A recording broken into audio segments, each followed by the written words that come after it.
नमस्कार दर्शक बंधु जी सार्थक लोकप्रिय धारावाहिक को नहीं एक बड़ खबर सामना को आसी आपण मानकर प्रिय मेगा सीरियल मु नुहे मु तुम बिना खूब शीघ्र परदारू विदाय नेबा जाऊँगी।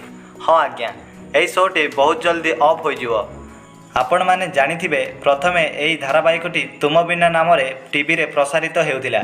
दीर्घ 2 वर्ष धरी यही सीरियल दर्शकों मन जिणवा सह टीआरपी रेटिंग रे मध्य धमाल मचाइथिला, किंतु किछि मास हेबो एआर रेटिंग कमी जाइथिला। शो को बंचाइबा पई मेकर्स कहानी रे नुआ ट्विस्ट आनिले एवं नाम बदलाई मु नुहे मु तुम बिना मध्य कले, किंतु दुर्भाग्यवशतः अन्य सीरियल तुलन में यही सीरियल रो टीआरपी बढ़िला नहीं।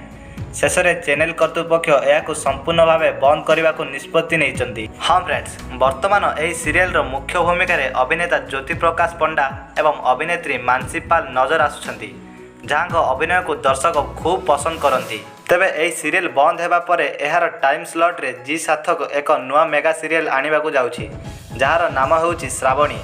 तेबे बंधुगण, ज्योति एवं मानसींकर यही सुपरहिट जोड़ी को आपण माने केते मिस करिवे ताहा आम कमेंट बॉक्स रे लेखि जणांतु एवं वीडियोटी भल लगी लाइक एवं सांग मानक सह शेयर करंतु। दर्शक बंधु, एमिति किछि नुआ नुआ लेटेस्ट अपडेट पाइबा पई चैनल को सब्सक्राइब करी रखंतु।